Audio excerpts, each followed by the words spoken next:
हरे कृष्णा। तो हम सबका स्वागत करते हैं। तो आज हम चर्चा करने वाले हैं एकादशी की जो महिमा है उसके ऊपर हम चर्चा करने वाले हैं। तो सभी व्रतों में से सबसे महान जो व्रत है वो एकादशी का व्रत है। शास्त्र में एकादशी के व्रत के ऊपर अलग अलग प्रकार से वर्णन दिया गया है।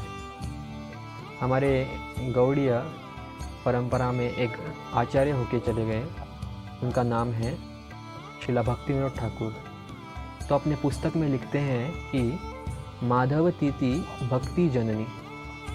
माधव तिथि का अर्थ है एकादशी। एकादशी को माधव तिथि भी कहते हैं। तो माधव तिथि भक्ति जननी, इसका अर्थ है जब हम एकादशी का पालन करते हैं तो भक्ति का जन्म होता है। तो इसका मतलब एकादशी पालन करने से भगवान की जो भक्ति है वो हमको प्राप्त हो जाती है। तो ऐसे कहा जाता है कि एकादशी है वो भगवान को बहुत प्रिय है। तो इसीलिए भक्तों को ध्यान देना है कि एकादशी क्यों पालन करना है। एकादशी इसलिए पालन करना है कि हमको भगवान की जो भक्ति है वो प्राप्त हो जाए। क्योंकि बहुत बार हमने पढ़ा रहेगा शास्त्र में कि ऐसे बहुत सारे महान व्यक्ति होके चले गए जिन्होंने एकादशी का पालन करके उनको भौतिक कुछ तो चीज़ें प्राप्त हो गई है। लेकिन भक्तों को ये ध्यान रखना है कि हमको भौतिक चीज़ों के पीछे न भागते हुए हमको भगवान की जो भक्ति है उसको प्राप्त करनी है। तो ये आज की जो एकादशी है, इस एकादशी का नाम है पवित्र एकादशी। तो इस एकादशी का वर्णन शास्त्र में आता है। तो ऐसा एक पुराण है, ये पुराण में एक कहानी आती है जिधर महाराज युधिष्ठिर भगवान श्री कृष्ण को ये प्रश्न पूछते हैं। तो महाराज युधिष्ठिर भगवान श्री कृष्ण को पूछते हैं कि क्या आप मुझे बता सकते हैं कि ये जो श्रावण मास के शुक्ल पक्ष में जो एकादशी आ रही है उसका नाम और इसकी महिमा मेरे को आप विस्तार रूप में बताइए। तो भगवान श्री कृष्ण बोलते हैं कि हाँ, मैं आपको इस एकादशी के बारे में ये जो कहानी है वो बताता हूँ। तो भगवान श्री कृष्ण बोलते हैं कि द्वापर युग के प्रारंभ में एक राजा थे, उनका नाम था राजा महिजित। तो राजा महिजित थे, वो अपना राज्य अच्छी तरीके से संभाल रहे थे। राज्य में सभी जो प्रजा थी वो बहुत खुश थी। लेकिन इतना सब कुछ होने के बाद राजा बहुत निराश थे, दुखी थे। तो उसका कारण क्या था? कारण ये था कि राजा निपुत्र थे, राजा को पुत्र नहीं था। बहुत सालों से राजा को संतान नहीं हुई थी। तो इस कारणवश राजा बहुत दुखी थे। तो एक दिन राजा अपने प्रजा में जो मुख्य ब्राह्मण है वो ब्राह्मण को बुलाते हैं और उनके साथ सभा लेते हैं। और राजा अपने ब्राह्मण को बोलते हैं कि क्या ये जो मेरी समस्या है उसका आप कुछ समाधान निकाल सकते हैं क्या? तो ब्राह्मण लोग बोलते हैं कि हाँ, हम कुछ तो उपाय ढूंढेंगे। तो राजा को दुखी देखने के बाद ये जो ब्राह्मण लोग थे वो वन में चल पड़ते हैं, वन में जाते हैं। और वन में ऐसे अलग अलग जगह पे घूमने के बाद, अलग अलग ऋषि मुनियों के पास जाने के बाद वो एक ऐसे आश्रम में पहुंचते हैं। वो आश्रम में लोमस ऋषि रहते थे। ये जो आश्रम में जो ऋषि रहते थे उनका नाम था लोमस ऋषि। तो जैसे ही ये ब्राह्मण लोग जब लोमस ऋषि के आश्रम में पहुंचते हैं और वो देखते हैं कि बहुत सुंदर आश्रम है और लोमस ऋषि अपनी तपस्या में बहुत मग्न हो चुके थे और बहुत साल से ये तपस्या करने के बाद लोमस ऋषि का जो शरीर था वो बहुत तेजवान हो चुका था, बहुत सुंदर हो चुका था। और इतनी सारी भक्ति प्राप्त करने के बाद लोमस ऋषि के पास लोमस ऋषि बहुत आनंद में थे। उनके पास बहुत जो भक्ति का सुख था वो बहुत भर चुका था और वो बहुत खुश थे। ये सब जब देखते हैं ये ब्राह्मण लोग तो वो भी खुश हो जाते हैं और उनको लगता है कि राजा की जो समस्या है उसका जो जो हल है, समस्या का जो हल है, वो समाधान है, ये हमको इस लोमस ऋषि के पास ही मिलेगा।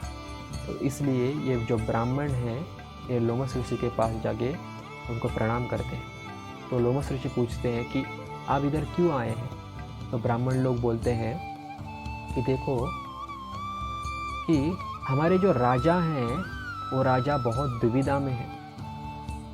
तो लोमस ऋषि पूछते हैं, एक्चुअली लोमस ऋषि को सब कुछ पता था, क्योंकि जो महान साधु संत रहते हैं उनको सब कुछ पता रहता है कि इस संसार में क्या चल रहा है, हाँ, आगे क्या होने वाला है, हाँ, क्योंकि उनको त्रिकालज्ञ बोलते हैं, क्योंकि वो भविष्य, भूत और वर्तमान भी जानते हैं। तो इस कारणवश ये सब कुछ पता होने के बाद भी लोमस ऋषि ब्राह्मण लोग को पूछते हैं कि आप इधर क्यों आए हैं? तो जो ब्राह्मण है वो बोलते हैं कि हमारे जो राजा है महिषित, वो बहुत दुख में है। क्यों दुख में है? कारण उनको पुत्र नहीं है। इतना सब अच्छा राज्य होने के बाद, राज्य में अच्छा प्रजा होने के बाद, कुछ पाप कर्म न होने के बाद भी राजा को एक पुत्र की प्राप्ति नहीं हो रही है। तो जो लोमस ऋषि थे वो बोलते हैं कि हाँ, इसका जो उपाय है मैं आपको अवश्य बताऊंगा, लेकिन ये भी बता रहा हूँ कि पूर्व जन्म में ये जो आपके राजा हैं महिषित, ये पूर्व जन्म में एक वैश्य थे, जिसको हम इंग्लिश में मर्चेंट बोलते हैं, व्यापारी। वो व्यापारी थे, तो व्यापार करते करते ये एक गांव से दूसरे गांव में जाते थे। ऐसे करते करते ऐसे गांव में घूमने के बाद वो अपना व्यापार करते थे। एक बार ये जो व्यापारी थे उनको प्यास लग जाती है, तो प्यास लगने के बाद ये तुरंत एक तालाब के नज़दीक जाते हैं और वहीं पर तालाब के पास एक गाय और बछड़ा अपनी प्यास बुझाने के लिए आते हैं। तो ये जो व्यापारी था वो एक गुस्से से क्या करता है, वो गाय और बछड़े को भगाता है। और वो जो दिन था वो दिन था द्वादशी का दिन था। तो ये व्यापारी ने ये जब जैसे ही गाय और बछड़े को भगाया तो उसी समय उसको वो पाप लग गया।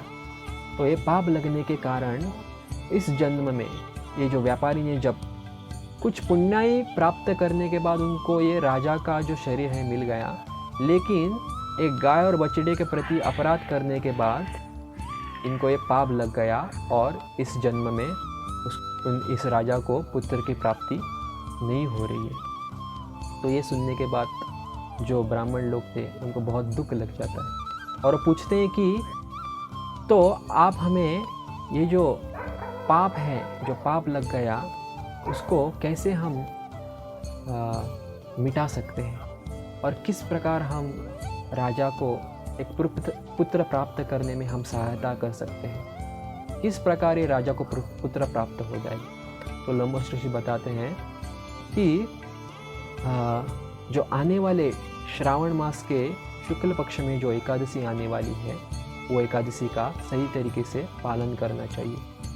जो ये एकादशी आने वाली है, वो एकादशी में हर एक प्रजा ने ये एकादशी को पालन करना है और एकादशी पालन करने के बाद जो भी पुण्य प्राप्त हो जाएगा वो पुण्य सभी राजा को अर्पित करना चाहिए।